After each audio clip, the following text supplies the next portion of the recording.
the first to know Nsem-Pii TV. The two major political parties, the NPP and the NDC, have prepared the grounds for by-elections. Ya because so ewa Akwatia na watwa yebesimu ya. Enu nti wobehwa ene the NDC de omo rally kase pa omo ye na Akwatia eba wieye. Saa so na the NPP enso enamu a omo door to door campaign led by His Excellency Dr. Mahmoud Bawumia and some executives of the party. Now, all these activities are geared towards reclaiming the seat as per in someone the NDC can, and as a retaining the seat as per in someone the New Patriotic Party can. Fingers crossed. Ye said ye nsemi nyina beko akwakowie. Na enam nyoma ekoso ewo Abelekumanov during the rerun of some polling stations. Na nipa bi fa mrahye wonsem di atutra samunti no. All political parties agya to mu say was said the Ghana Police Service led by the Inspector General of Police eye dwumaden na odi ensure say asumdwie aye dwuma during these by-elections in Akwatia. The scientist IGP Tete Yuhonu editor dwa say what the hye bi egwa kwan mu a ebehwe say asumdwie na afei ye pepepe yo be adwuma ewo Akwatia unlike the course ewo Abelekumanov.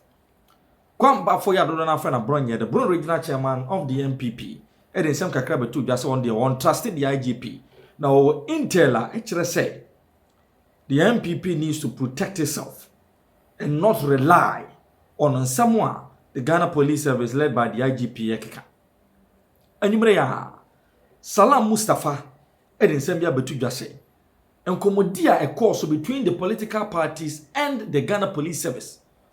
On a share omodi go akwam to ensure peace wa Akwatia no share no de dimu tintiman pan nei odani chire Akwatia Ghana Police Service are withdraw sa service no a one more mumpo amane eye service ben agisi call na yekotie Salam Mustafa commander via telephone by the national youth organizer of the NPP, Salam Mustafa. I'm grateful to you, Salam, for speaking to us on the Channel 1 newsroom. Massive police deployments. Earlier, your party raised concerns about a possible deployment of some military. The police have told us that the over 500 personnel they have deployed are only there to safeguard voters and residents. Do you still have any concerns about the security arrangements you have noticed in Akwatia so far? Thank you, and good evening to all your viewers. Akwatia is peaceful and calm. Campaigns are brisk, almost at the verge of ending campaigns, as tomorrow is campaign-free day. So we are currently on the last lap of our campaign to draw down the curtains. On issues of security, indeed, the IGP, in a meeting with the political parties, did mention heavy deployment of police. Ahead of us, we saw initially deployment of police at checkpoints. However, in the last 2-3 days or so, we noticed that all the men have been recalled from the various checkpoints on whose orders we are not too clear, and no explanation has been given to us. But be it as it may, we are told that the police would be in full swing on Tuesday, and I can tell you that since we started our programs today, there's been deployment of security officers. But security goes beyond just men in uniform and all that. I've had calls to put out today some of the things we are picking up that we think that the police should be on top of their brief, that some hoodlums from Greater Accra, Ashanti region, preparing to adorn police uniforms and embark on some nefarious operations that has come to our attention. We are putting it to the police. And in our meeting with the police, we did indicate to them that we want to see the normal, police operating standards where police uniforms have the name tags of the officers and they should not be marked.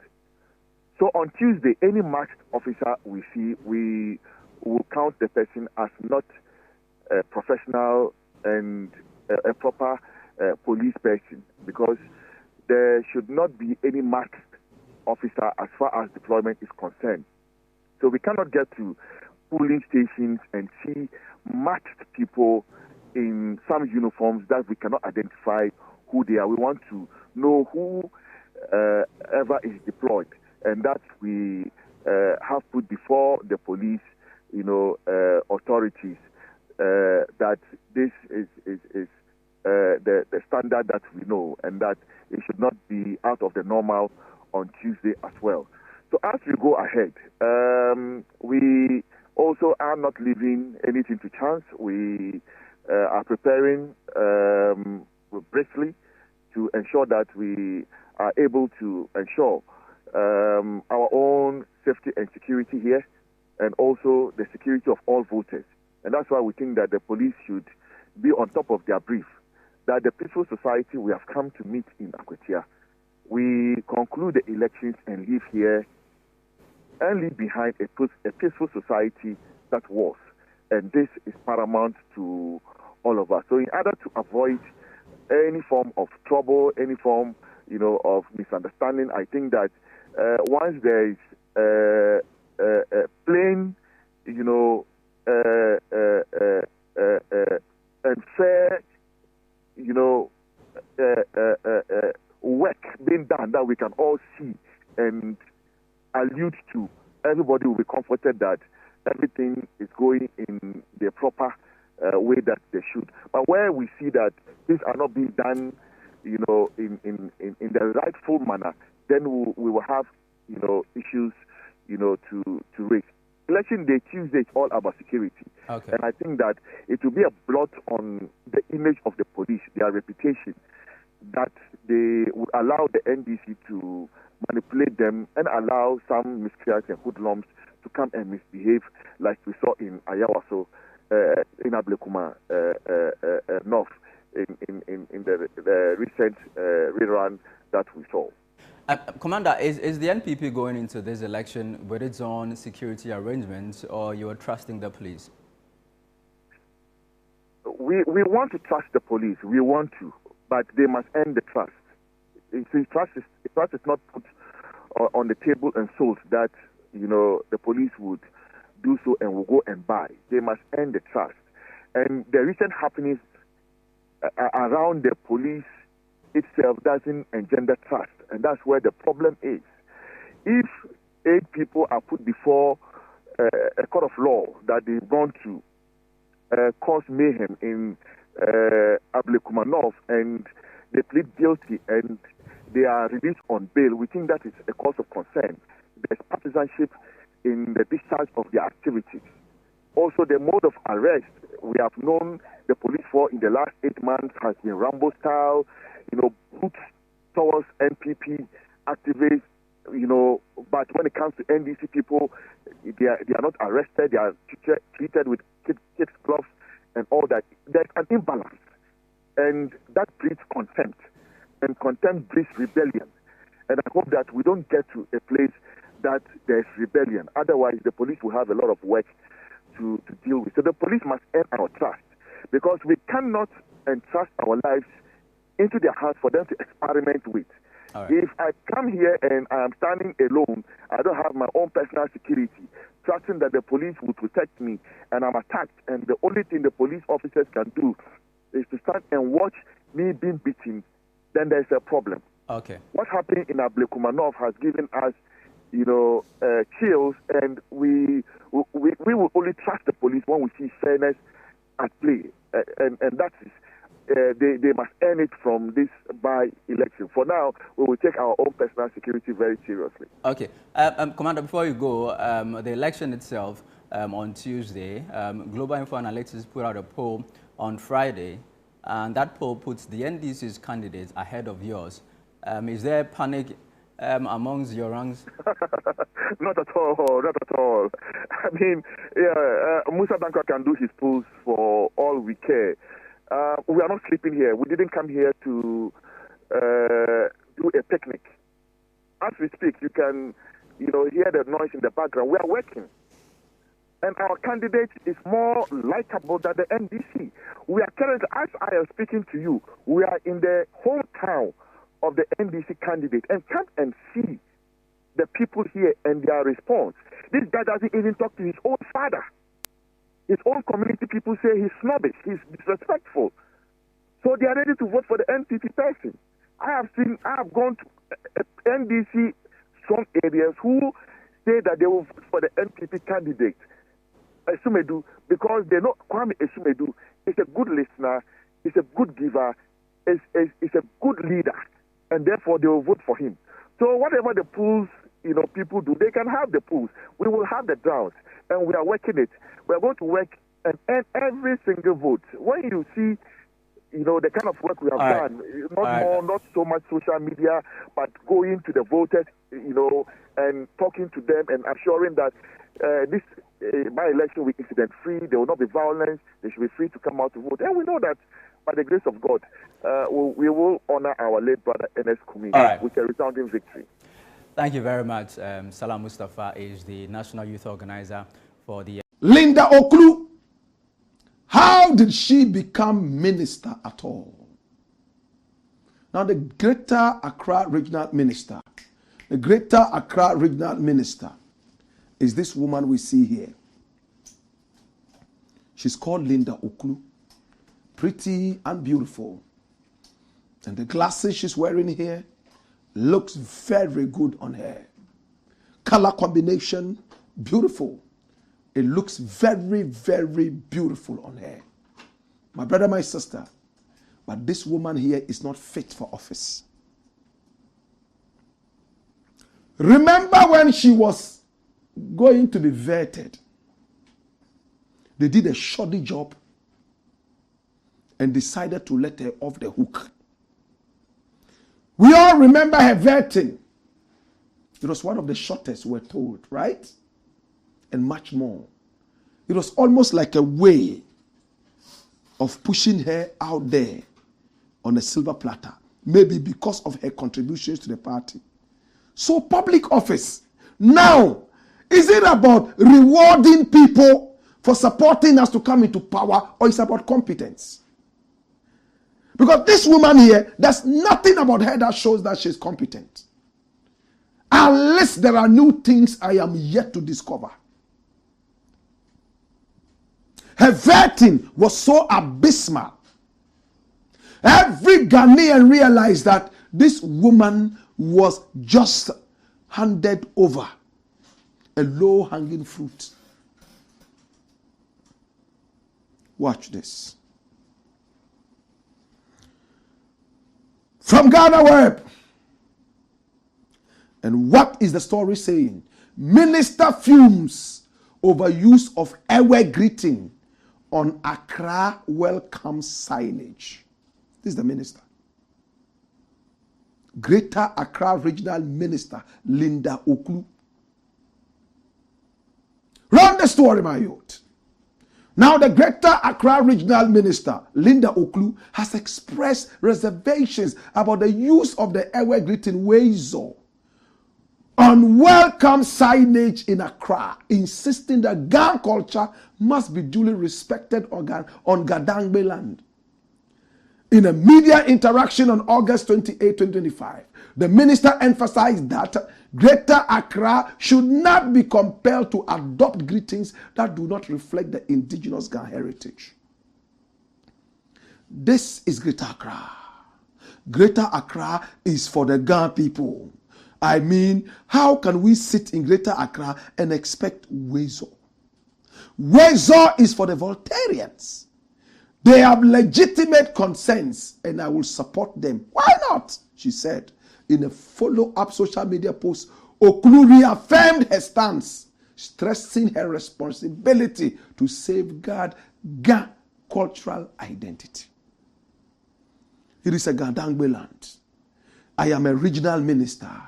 I protect the values of all Gadangbes because Accra, Greater Accra, isn't just about being a capital. Culturally, we have to accord some high level of respect. It's a cultural setting. Respect it, she wrote. The minister's comments come amid controversy at the Kwame Nkrumah Memorial Park, where greetings on the park's welcome signage have reportedly been altered. A video cited confirms that the Akan greeting, Akwaba, that means welcome, and the Ewe greeting, Wezo, have been replaced with the Ga word, Obake. Obake, dash it. But the Ghana Tourism Authority has, however, distanced itself from this. My brother, how did this woman become minister? She's not even polished in her talking. She's dumb. And I am hurt. Hi! One of the most peaceful people we have in Ghana are the Ghana people. People from all walks of life are in Accra. They have accepted that, hey, Accra has become a multifaceted cultural destination.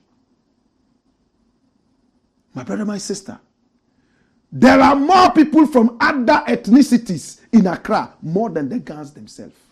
The population of non-Gans in Accra is bigger than Gans. But that's not the point I am making. The point I'm making is this, and I need you to listen with rapt attention. My brother, my sister, when this woman was addressing the press, she was speaking English. She had no problem speaking English on a land that belongs to the Gans. When she wrote on Facebook, she had no problem writing all those things in English on the soil of the great Ghana people. Her mediocrity arises only when indigenous ethnic groups are concerned. My brother, my sister, that is why it's going to be very difficult for Ghanaians to choose one language that will become a local national language, because every ethnic group is looking forward to having their own languages being the language of the nation. But that is bizarre. Can I go deeper? Watch this. My brother, my sister, Akwaba has become the official language of not only Ghana, but diasporians and people who connect, my brother, my sister, to Pan-Africanism for welcome. My brother, when you are talking about Nigeria, the commonest welcome word is Sendazua. That's the Hausa. But Nigeria has tens of ethnic groups in that country. My brother, my sister, it doesn't make the Akan people superior to any other person. We are all equal under the Constitution, and under the light of the Most High, we are all equal. May I get deeper? Watch this.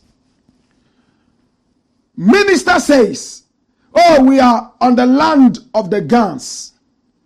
Why should we use Akwaba? Why should we use any welcome word, Wezo? She has no problem using English. Number two, this was at the Kwame Nkrumah Mausoleum. Kwame Nkrumah Mausoleum. Nkrumah himself was not a Ghanaian. So today, if the Nzimas come out and say, oh, you know, because Nkrumah was an Nzima man, let's use the welcome word from the Nzima ethnic group to honor the spirit of Kwame Nkrumah, who was an Nzima. Is that not tribal war? Again, what prevents us from even using a lot of different languages, word for welcome at the place? In some areas, you go, you see Wezo, then it flips, and you see Obake, it flips, then you see Akwaba, and it flips. It gives us the opportunity to even learn more languages. I do understand that in Accra, many people are not that happy that Ga is not the language that is really taught officially in the schools. A lot of the schools are teaching Twi and all that. I see that concern. How is this so? Should we bring a law that says that every region should have its language taught there? That is where you will see more trouble. Because in the northern region, there are so many different ethnic groups. Which one are they really going to teach? In one area, there are more than 2 ethnic groups in there. Do you teach all the languages there? It's a question I'm asking. For me, my brother, at a public place like the Kwame Nkrumah Mausoleum or the Kwame Nkrumah Park, it is not a problem if we say welcome to visitors in English, but becomes a problem when we use one of our local languages there. I think it's mediocrity. So this minister, I don't know how many people are supporting her, but she is being mediocre. And at this point, if she's not careful, she is going to be bringing some kind of tribal misunderstanding. You go to Eweland and people speak Twi. Twi is the language that drives all of us in Ghana, whether you like it or not. Some people have a problem with that. I go to the Volta region, I speak Twi to people, they understand. I go to the northern region, speak Twi to the people, they understand. Who doesn't understand in Ghana what Akwaba means? We all do. To promote our language, if at just one place another language is used there, it shouldn't be a problem. And that should be done in all the other regions. You shouldn't go to Ashanti and it's only Twi that is all over the place. We should also have some Ga. We should also have some Dagbani on the signages for welcome. That is why it is good to have multiple signages and multiple languages flipping. I don't know how many people agree with me. But for me, it's not disrespectful to say Wezo here. That's what I think. What do you think? Are we breeding a certain silent war of tribes? Encourage the learning of our languages.